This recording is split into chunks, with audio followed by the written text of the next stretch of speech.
crazy for a week and see how I go. Yeah. Try and occupy your mind with something.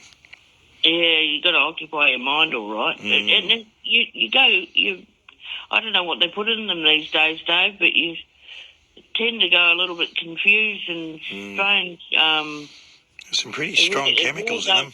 Yeah, it really does have an impact, and your eyesight goes funny and everything. Oh, really? Yeah, it does with me anyway, when I tried to give up before. But anyway, I'll try and persevere more this time. Tell me, can I ask you, when you do have a cigarette, does that do you tend to reach for one also if you're in a stressful situation? Yes. Yeah, a lot of people do, don't they? Yeah, that becomes a habit in itself. It's a fallacy, really, that it'll, like the doctors in the past used to actually recommend, especially women, to wait for their nerves, so to speak, and but it actually makes your anxiety worse in the long run. No good.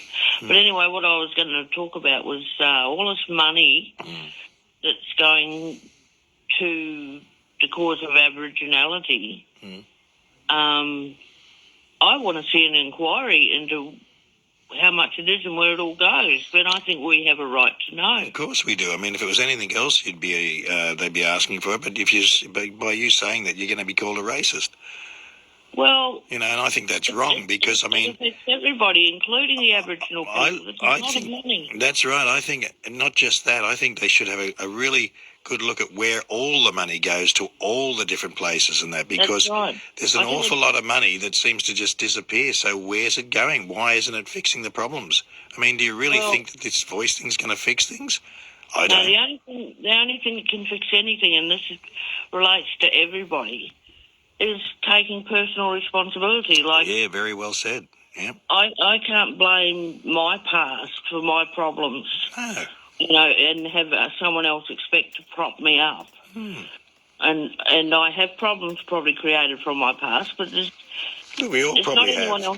not anyone else's fault. That's right. That's right. I mean, I've done things in the past, I guess, when I was immature or young and naive or whatever like that, but that doesn't mean that I can blame you for that, or that, I expect somebody else to fix that up or something like that.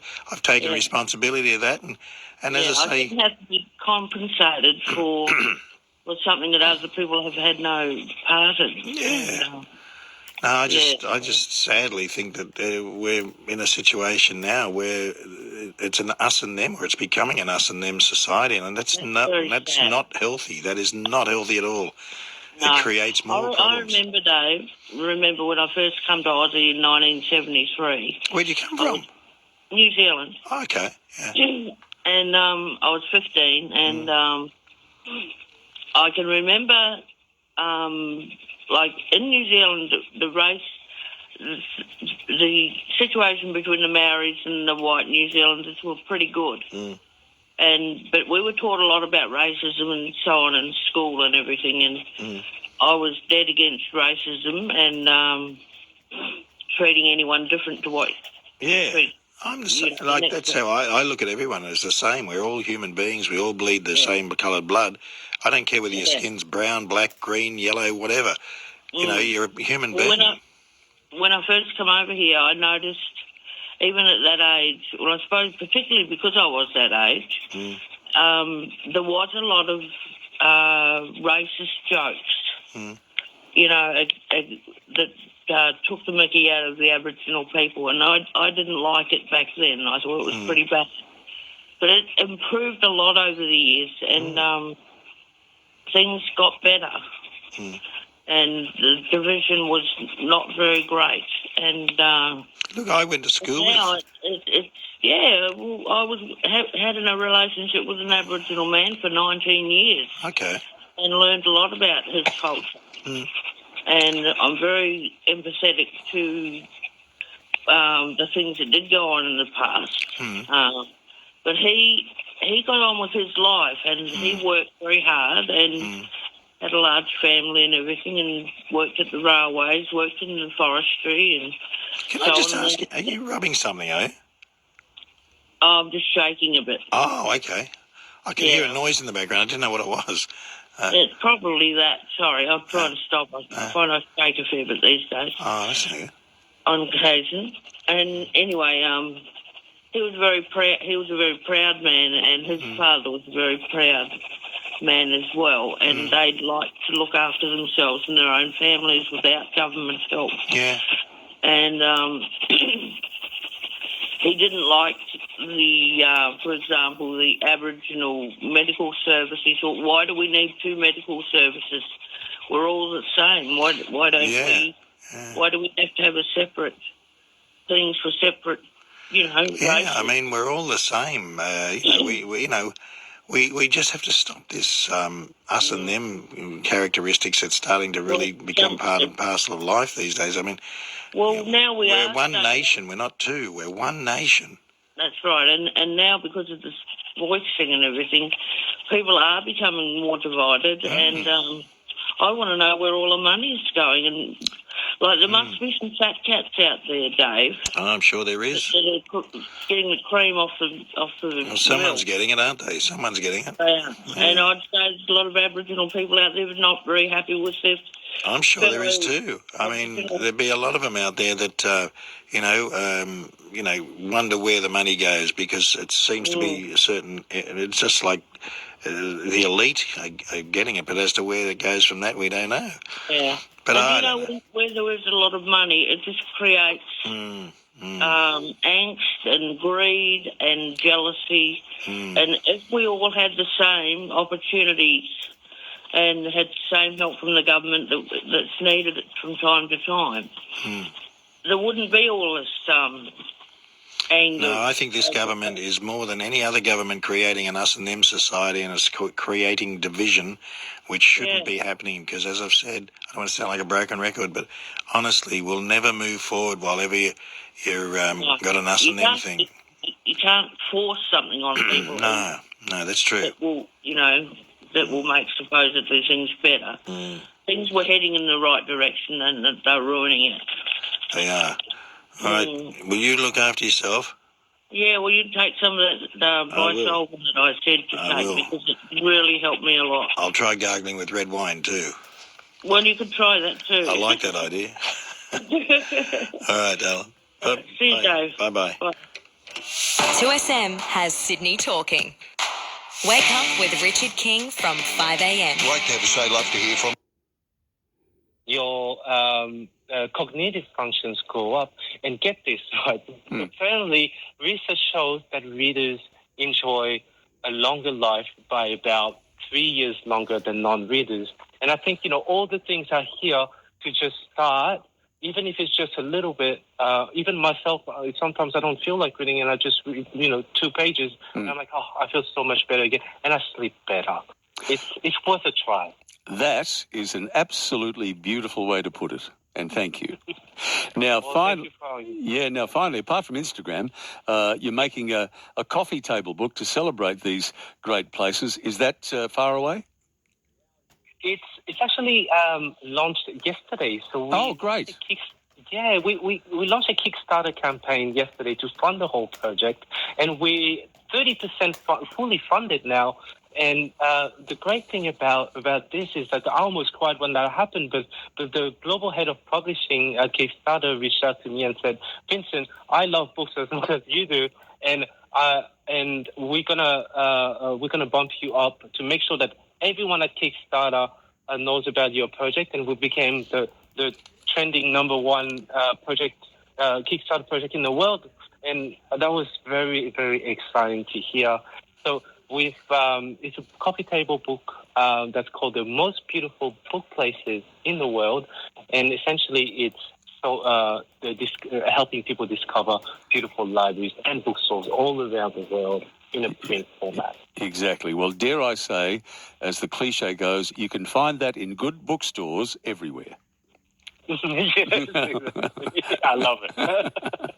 Well, it's just been a delight to talk to you, Vincent. It really has, and it's just the best thing. So go to Vincent's page on Instagram, which is 1,000 Libraries Instagram page, and it's terrific, and get hold of the coffee table book. It's been great. Thank you very much. Well, thanks for having me, and all the best. And please pick up a book, even just for 2 minutes. I can guarantee you won't regret it. Well, pretty simple, isn't it? I mean, I'm not going to tell my listeners to go and do it now because they're listening to me, but at some stage, go and read a book, yeah? At some stage, yeah. Thank you very much. Vincent Fan. Thank you, Vincent. On ABC Radio and on the ABC Listen app. Overnights with Tim Webster. Yes, and, lots of texts. Sammy, mother of a son that loves chickens, gave our boy 3 chooks at the age of 4, named them all. Their names were Schnitzel, Kebab and Whitey. He's now 22, keeps his own chooks, and one of them is called Amanda Nunes after a Brazilian martial artist. Goodness me. Well, we love our chooks. We did the first lot we named. I think we got a bit slack after that and didn't name any more of them. Lots of Mary Shelley's Frankenstein. I did read that, but a long time ago. The actual paperback book your wife ordered from overseas, had it delivered, and she was reading it in bed just last night. Well, yeah, look, I promise you, I have. I've gone away from it, and I used to have a book on the bed table all the time. And the last book I read was Mick Fleetwood's autobiography, and before that Keith Richards' one, which is great, called Life. And I'm sure, Kaz, people still read books, absolutely. Used to love them, rely on podcasts these days. The eyes ache and hurt too much. Yeah, I get it, Deb, understand that. And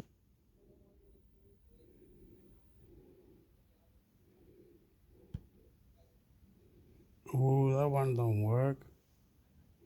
Chaka Beauty 2. 3W. Is it? Better be. Nah.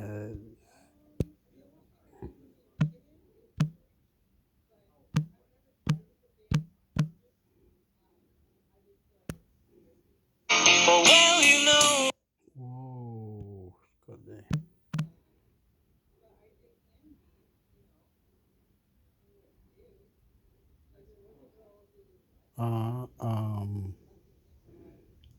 ABC, right. Then we got more. Got Tasmania, we got Newcastle. This one is Clock FM, what do you call this? Radio,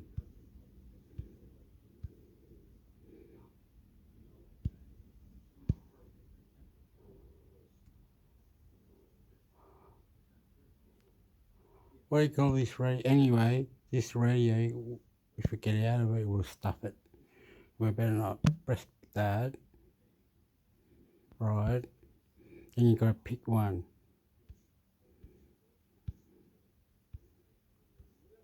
Okay, we'll go to the radio in a minute.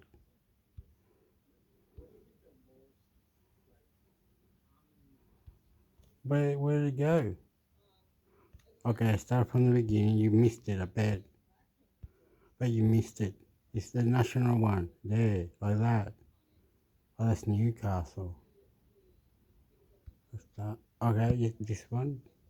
You know, even if they're the nicest guy in the world, you're going to be nervous around them. You're around this person of stature. You're going to be nervous about it. Yeah. I mean, like Carson, I think you can't look at this thing that's happening with Jimmy Fallon and the thing that happened with Ellen. I don't think you can look at those without looking at the broader situation with labor here in the United States and in the world, with people standing up against bad bosses, right? People standing up and saying, like, I need a workplace that I can work. Yeah. And that's not just happening in entertainment. So, Carson was obviously one of the greats. He was fantastically funny.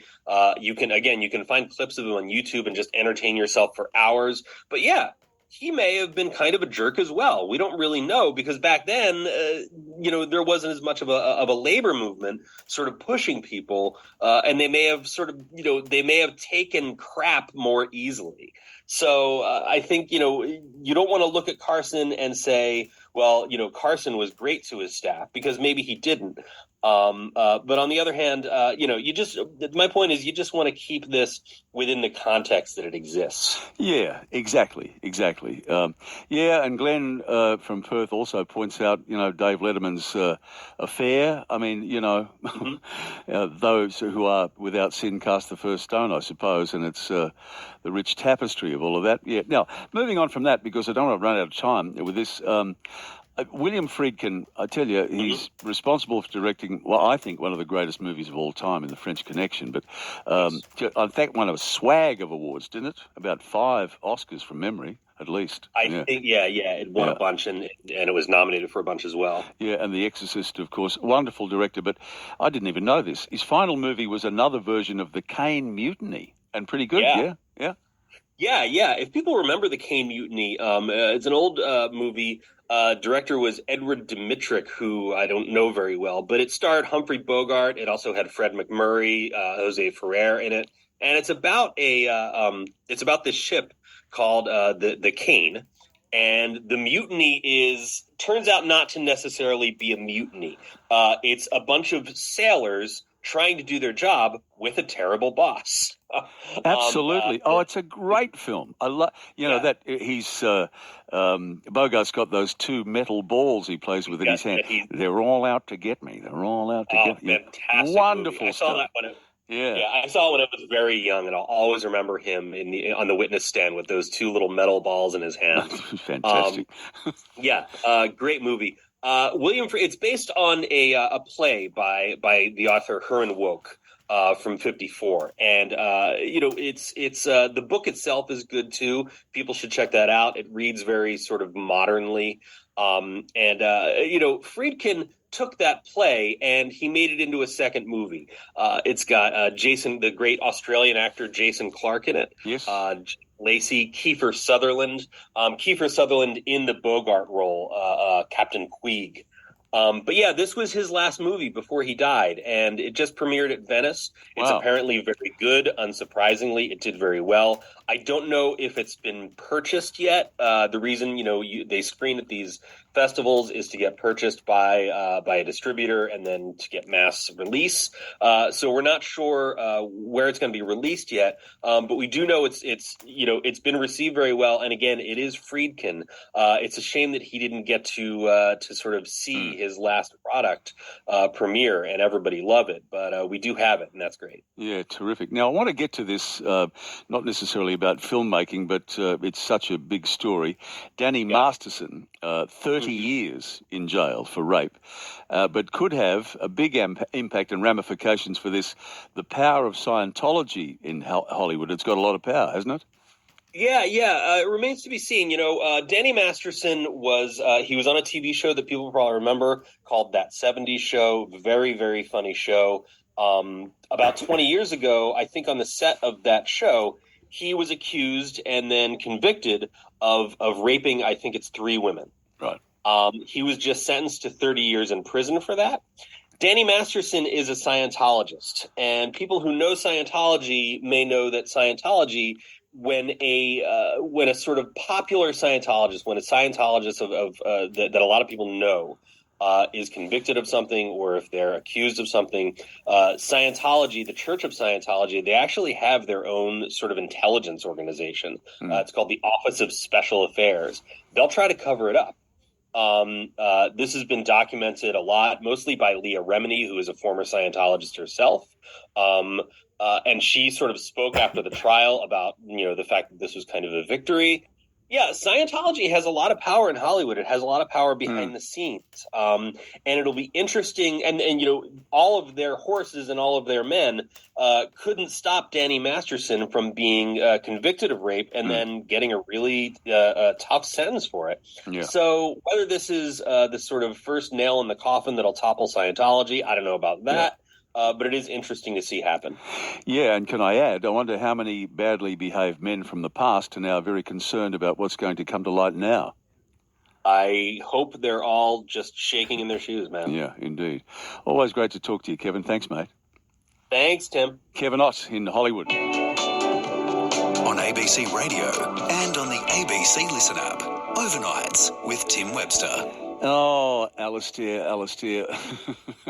What have you done to me? Well, it's, Bernie and I are just scratching our heads because Alistair Bernie is telling me, oh, no, it says it's Carol from Toowong, but Alistair, that might be your... He gets categorised as a horror writer, and I suppose he is. He does write, but he writes so evocatively and so brilliantly, Stephen King, and he's still, buy some honey, hang about, it's good fun. You just maybe put the device down.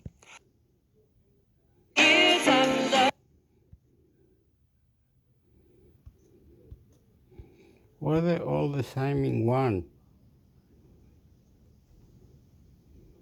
That's naughty.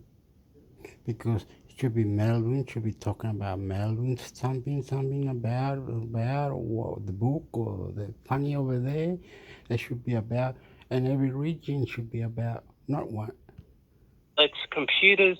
We're in front of the computer all day, and get this, right? This is a fascinating and equally scary statistic. But we've spent 17 years of our lifetimes on our phones. How scary is that? Yeah, it is. Nice, and have a look through Facebook and my emails and all that sort of stuff. What I should do is put the bloody device down, go lie down on the bed and read a book. I should. I do confess too that I love. Egan reports. In the event the upcoming voice referendum fails, Liberal leader Peter Dutton has committed to holding a second referendum on exclusively constitutional recognition if he wins the next election. But his Indigenous Affairs representative has failed to back the plan. Shadow Indigenous Affairs Minister Jacinta Price has been questioned on her support of the proposal and has so far avoided lending her views. She told Sky there needs to be further discussions as to a second referendum within party rooms and determinations made that brings everyone together in agreement. Mr Dutton's proposal has been slammed by the government and Indigenous advocates for ignoring First Nations people and the Uluru Statement from the Heart, which ruled out constitutional recognition without a voice to Parliament. Michaela Egan, Super Network News. Prime Minister Anthony Albanese has locked in a new agreement to boost ties with the Philippines in his visit to Manila. It comes amid growing tension in the South China Sea, with the nation looking to boost its independence. The federal government is working to stabilise relations with Beijing, confirming a trip to China in coming months. Former Foreign Affairs Minister Maurice Payne will retire from the Senate after 26 years in Parliament. A further $500,000 has been granted to help support the recovery of Queensland's threatened species. It's hoped to safeguard the future of the country's threatened species and protect biodiversity. Queensland Minister for the Environment, Leanne Linnard, says the funding is crucial. Projects that will help improve our understanding of the threats faced by threatened species, and I'm really looking forward to seeing the outcomes of this funding once granted. A new report has found that promoting healthy masculinity has a positive effect. Partners of Men's Table participants were quizzed and found that men were talking more and they were more socially connected as a result. Co-founder of the Men's Table, David Poynton, says encouraging men to have open and healthy conversations is important. A lot of women encourage their men to come toward a men's table. So we've asked them and they said he becomes just more open and emotionally available. He's able to talk about what's really going on. I mean, one surprising thing, 10% of women said there's less anger or violence in the household. So that's a huge positive impact. And an American explorer trapped over a kilometre below ground has spoken after being rescued in southern Turkey. A massive search effort saw over 150 rescuers race around the clock to save him. 40-year-old Mark Dickey was exploring the cave in the Taurus Mountains when he began to feel ill. In sport, Des Hasler has landed his first assistant to the incoming Titans coach, adding Michael Monaghan to his staff. Monaghan played under Hasler at the Sea Eagles in the mid-2000s and spent last season as coach for the Knights New South Wales Cup side. The Cowboys had also been keen to recruit the former hooker. And Cincinnati quarterback Joe Burrow has signed the largest contract in NFL history to remain in Ohio. The 5-year extension will see him earn $430 million. The Bengals begin their season against state rivals Cleveland on Monday. In finance, oil is worth $87 a barrel. Gold is trading at $1,925 an ounce, and $1 Australian dollar is buying 63.95 US cents. 2SM Sydney weather. Mostly clear with westerly winds becoming light. Temperatures are ranging from 9 to 19 degrees in the city and 5 to 20 in the west. Looking further ahead, sunny on Sunday, mostly sunny on Monday, partly cloudy on Tuesday and sunny on Wednesday. That's the latest 2SM News. I'm Tessara Brown. Oh yeah, I'm out. They're having this referendum where they're going to vote. I should have looked it up or something.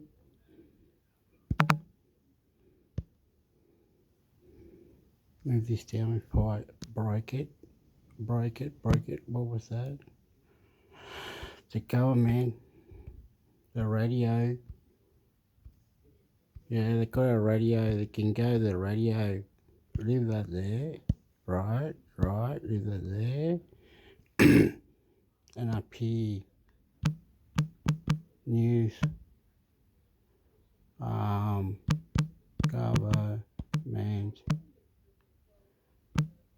Oh.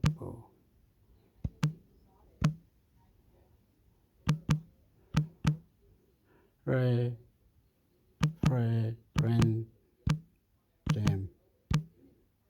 That's a big word, isn't it? Oh, Buchalamika.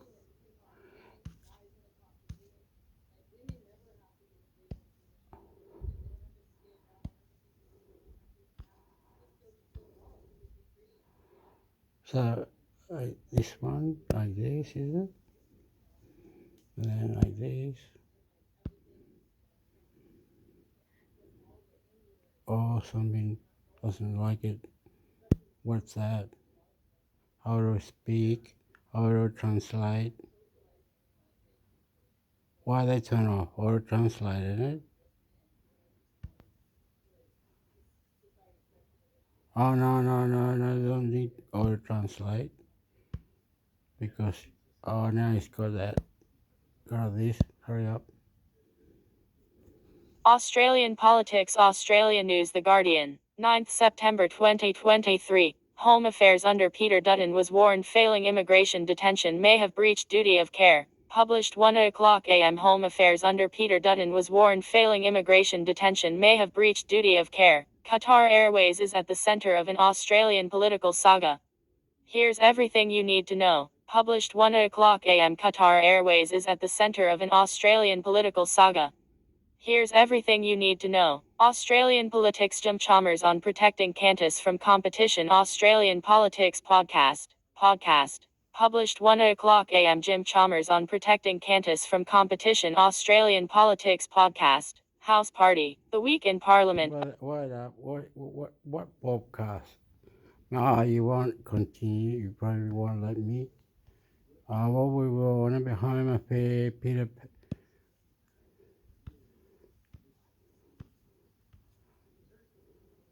It probably wants me to pay a bit.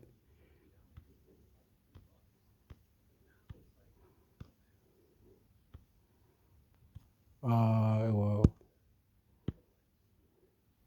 whatever he said.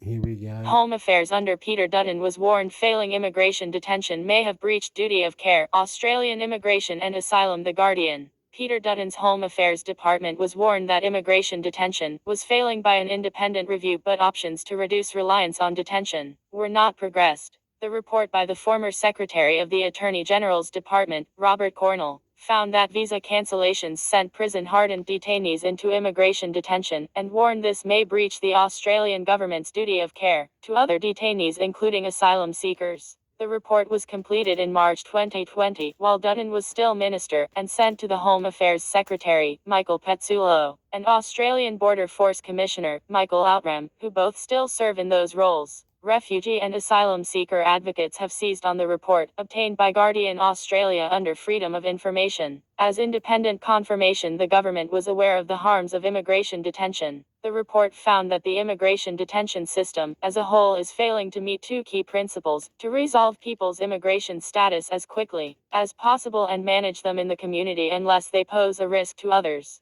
Cornell said the generally accepted view is that long-term immigration detention is damaging to the detainee's mental health, meaning that health services provided in detention may be treating the symptom and not the cause. When Labor came to government in May 2022, there were 1,414 people in immigration detention, with 80% assessed as high to extreme risk and 89% with a criminal history. The average time spent in detention was 726 days. The review said the department identified 4 reasons the number of people in detention was increasing: more visa cancellations on character grounds of fact, which Dutton boasted about when in government, increased community protection settings, cutting the numbers of people released while their status was resolved, and complex and lengthy reviews and appeals. Sign up for Guardian Australia's free morning and afternoon email newsletters for your daily news roundup. In February 2019, the department wrote an options paper to reduce the numbers of people in detention, but the long and interesting list of options were not progressed, the review said. Cornell said that prison-hardened detainees engage in sophisticated criminal enterprises, stand over and threaten other detainees, import and deal in drugs, and harass international health and medical services and other staff. Criminal activity is enabled by their access to smartphones and SIM cards, it said. Dutton's attempt to remove mobiles from detainees was overturned by the federal court in 2018. Legislation to enact a ban was blocked by the Senate in October 2020 due to concerns it would prevent detainees speaking to lawyers. Cornell noted the department had hardened the infrastructure at some detention centers in response to the prison culture, but he questioned, does the presence of a prison-hardened cohort pose health and safety risks contrary to the government's duty of care for other detainees who have no criminal background or prison experience? The review found that some long-term detainees have no pathway to a visa and there is no effective strategy to move them out of detention. It follows that they will remain in detention indefinitely unless there is a change in government policy. Cornell noted that given the frustration and anger which can result from indefinite and often long-term detention, it is not surprising that some detainees act badly and on occasions violently. That behavior does not necessarily indicate they would be a risk to the community if they were granted a visa, because their circumstances would then be quite different. The review noted the annual cost of managing a person in the community is less than $11,000, compared with an average of $389,382 in detention. The review recommended seeking to put high-risk offenders back into correctional facilities, and developing a dynamic risk assessment tool, so low or medium risk detainees could be released into the community on a bridging visa. The Refugee Council of Australia said the Morrison government not only ignored recommendations from experts in the sector, but also an independent report, commissioned by the department. The Morrison government failed to adequately respond to Cornell's recommendations to reduce the time in detention by developing a comprehensive risk assessment tool to reconsider the need for detention, especially for those who are unable to return to their home country due to fear of persecution, it said. The Refugee Council said it is welcome to see Theobald's government working toward some of these recommendations, including considering alternatives to detention such as bridging visas and community detention. Sanmati Verma, the acting legal director at the Human Rights Law Center, said it is difficult to know what steps, if any, the Morrison government took to implement the report's recommendations because it continued to channel people into detention through visa cancellation and immigration raids after the report. Successive Australian governments have become comfortable with detaining people indefinitely, potentially for the rest of their lives. The Refugee Council and HRL both criticized Labor's decision to legislate to raid people who were convicted of offences involving aggregate sentences. Most disturbingly, this government continues to rely on a Kafkaesque, automated form of risk assessment to determine who stays locked up and who gets released, Verma said. The detainers get to decide who stays detained. The Immigration Minister, Andrew Giles, said, "This government is clear if there are no security or safety concerns. Individuals should be living in the community until a durable solution is finalized. We are committed to humane and risk-based immigration detention policies and are exploring a range of measures aimed at addressing barriers to status, resolution and associated risks of long-term detention. We continue to work with the relevant oversight bodies to ensure our immigration detention network reflects best practice and complies with Australia's international obligations." Guardian Australia contacted Dutton and the Home Affairs Department for comment. Wow. He's got to respond to all this, does he? This bloke. Home Affairs under Peter Dutton was warned failing immigration detention may have breached duty of care, Australia Immigration and Islam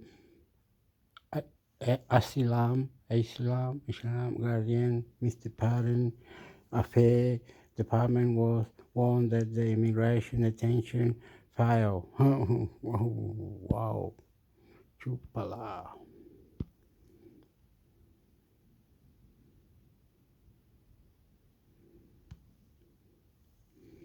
So here is it on the full.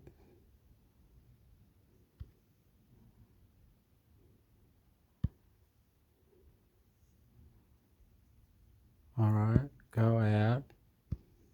Whoa, watch it.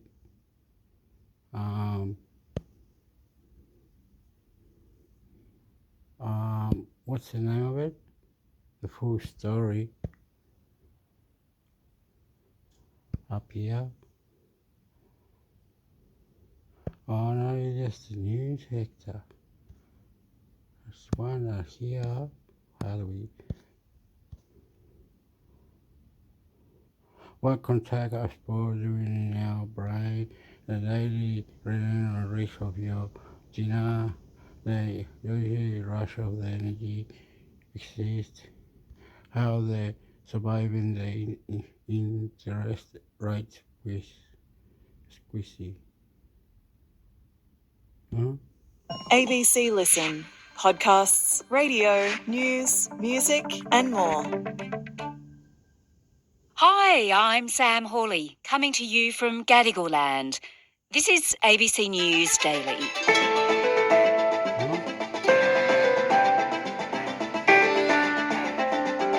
Am I wrong or something? What? You people are incredible. You could be like some and whatever, and I will honor, respect my Lord. Oh my God! I'm Intimix Hector from Chile. My country was like this, like that. Political issues. Intimix Hector YouTube. As the Reserve Bank prepares to meet again on interest rates, it's worth considering the impact of the 12 rate rises we've already had. We know thousands of borrowers are now battling to pay off their loans, but fears of widespread mortgage defaults have not yet eventuated. Today, business reporter Daniel Ziffer on inflation, mortgage stress, and when things might start to get a bit better.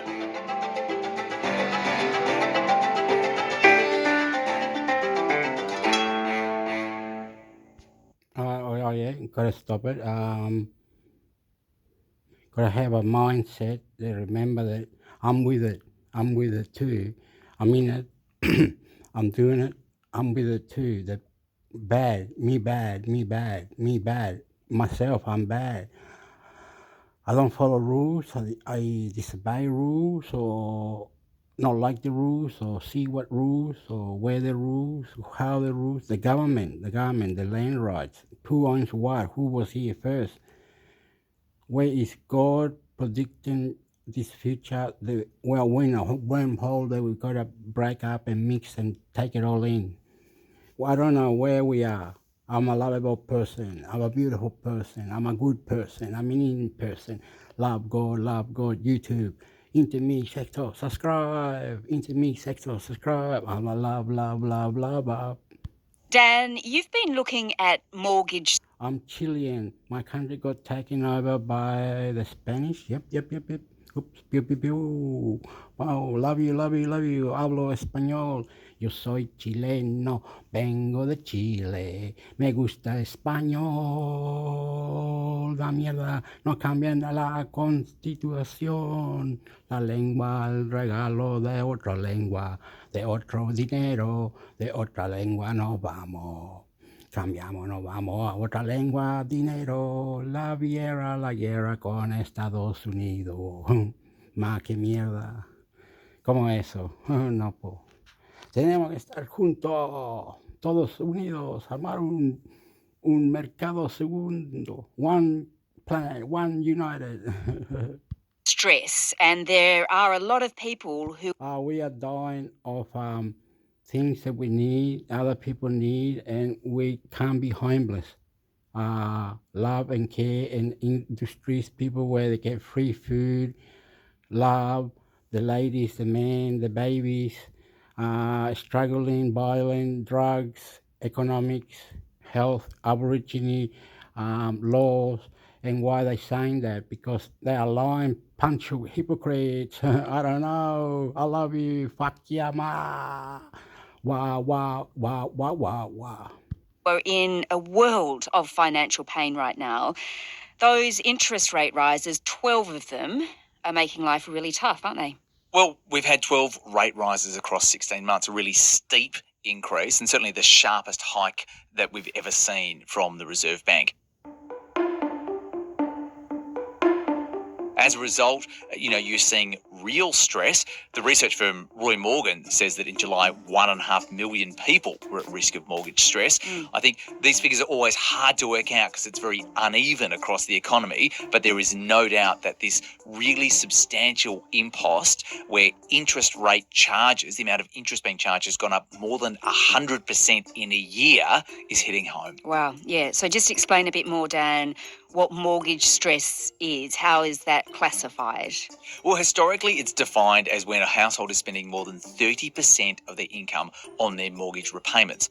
Now, about a third of Australians have a home loan. About a third of Australians have paid off their loan, and a further third are renting where they live. Now, in some ways, they're also subject to mortgage repayments because those properties, many of them are held by landlords who have mortgages on them. So really, we're talking about the 2/3 of Australians who haven't paid off their housing, and both of those housing costs, whether mortgages or rents, have really rocketed in the past year as these rates have gone up. So mortgage stress essentially is taking more and more money of what is already the biggest cost of living, housing, and essentially taking it out of people's wallets.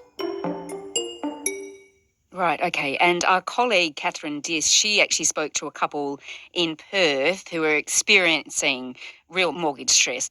Yes, Catherine spoke to Cody Briggs and his partner Monique McHale. They're building their dream home in Perth's southeast, but they've been hit with construction delays and cost blowouts, so they can't live there. After looking at the state of the rental market and about to give birth to their first child, they've actually bought a second home. They're now spending 70% of their income on their home loans. So yeah, it wouldn't take much at all to drop us into the red, sort of just running that line right now as it is. I am pretty stressed. I try not to think about it because better to be ignorant and not think about it than face the reality that, we might not make the next progress payment. We might end up having to sell this home.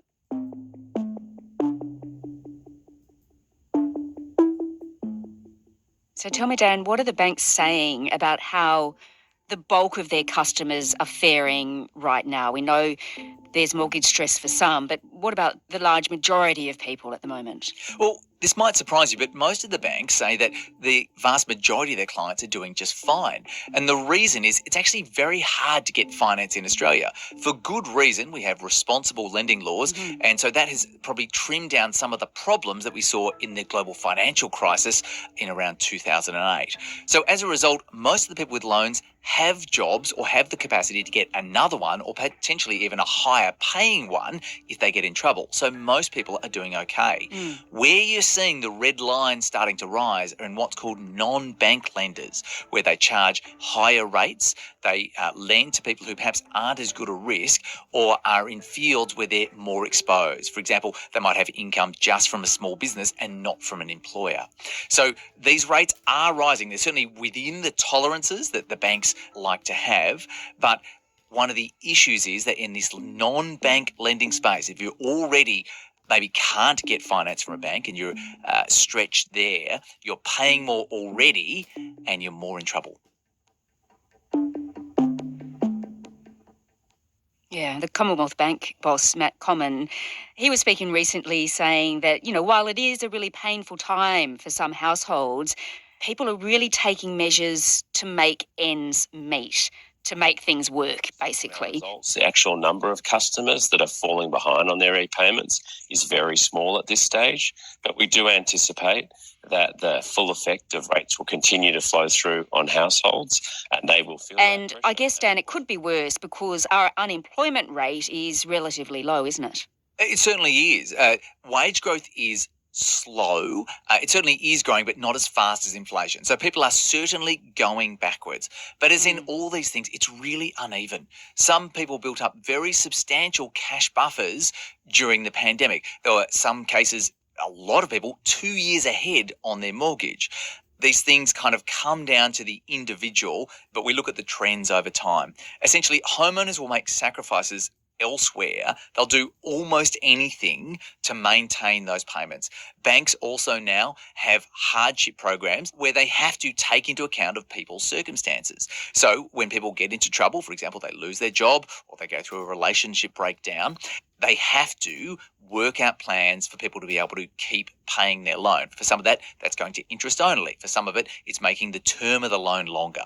But essentially it is, once you have gained that loan, it is very difficult to lose it, which is why when you see people who are in trouble, it really is on the fringes and in the small numbers, even though the actual broad financial stress is very widespread.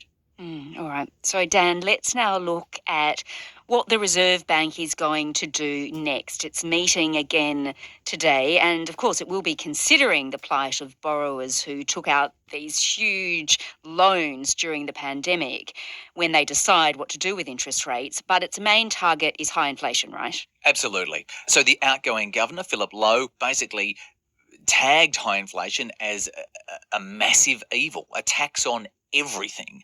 He wants to get that down for all the good reasons that essentially it saps wallets, it makes life harder for everyone, it makes harder for businesses to plan. All of these good reasons to get inflation down to what it calls its target band of between 2 and 3%. Now, the Reserve Bank doesn't think that's going to happen until about 2025, but it's inflicting higher interest rates to try and make it happen. We are seeing that. We just had monthly data that said that, and we'll see in the next quarterly data, which is kind of more robust, about how well that fight is going. It certainly seems, and he said, that we're into kind of the next phase of this battle against high inflation, what he calls the calibration phase, where he hopes they can just make small adjustments. We removed the stimulus and the support, then we moved into restrictive territory, and having been in restrictive territory for some time now, we're now into the calibration phase, and as you said, we're watching the flow of data every single month because we've moved policy to restrictive territory. Now we're kind of in a world where we're just making, I hope, small adjustments to calibrate policy. So inflation, it's coming down. Where are we at the moment with inflation? What's the figure now? So the cost of things is still going up a lot. The rise of inflation has lowered to 4.9% for the year to July. It's been closer to 8%. So that's lower than most economists predicted, and a good sign in some ways. It shows that the medicine is working, that lifting interest rates is having that impact. Now, it's important to know that wage growth is less than that. So even though wages are going up, they're not going up as fast as inflation is. So that's a cut to what's called real wages. People can't buy as much with their pay packet. This might turn around, it might get down lower to that target. We might see wage growth outstrip inflation, which means workers start to get ahead again. But the RBA doesn't expect that inflation is going to get down to that 2 to 3% target band where it wants it until 2025. Yeah, and as you say, even though inflation is coming down, it doesn't mean that things are getting cheaper. Just explain that, because we want things to be cheaper. Absolutely. Now, the cost of what I call the unnegotiables, your kind of unavoidable expenses, housing, fuel and food, have really rocketed in the past year. Now, they are coming down. We've had big drops in some vegetable prices, basically due to good conditions compared to when we had natural disasters affecting some supply a year ago. These are called volatile items, and they sometimes take them out of the calculations to look at what's called underlying inflation. So that rate is now at 5.8% for the year to July, down from 6.1%. So you can see that it is happening, but housing costs remain high. The pressure there is due to factors, far beyond the war in Ukraine. It's more things like we're inviting a lot of people to Australia and we don't have enough housing stock as it is. That makes housing more expensive, and housing, as we know, is the biggest cost of the cost of living. So when you add in food, fuel and housing, yes, some of these really high jumps are lessening, but they're still rocketing well ahead of what's happening with wages. So for people who earn an income, they're going backwards.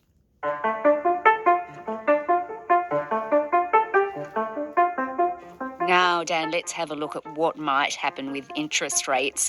The incoming governor of the Reserve Bank, Michelle Bullock, who's taking over, of course, from Philip Lowe, she gave a speech last week on climate change and the economy, and she really wasn't giving anything away about interest rates. But surely they can stay on hold for now. Well, she certainly wasn't giving anything away. Do you have any views on what we can expect in Australia? I hope you're not asking me to give forward guidance.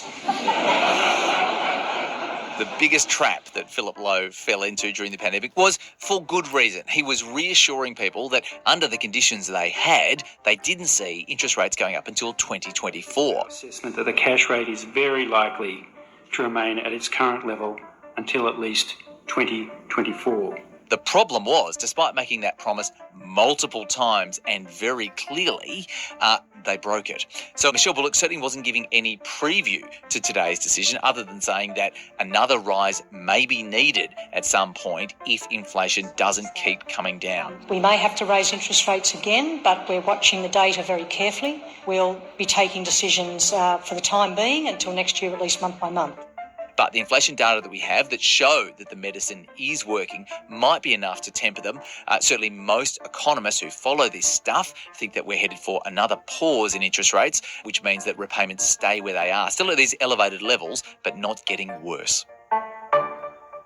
Yeah, well, that would be welcomed by a lot of people, I am sure.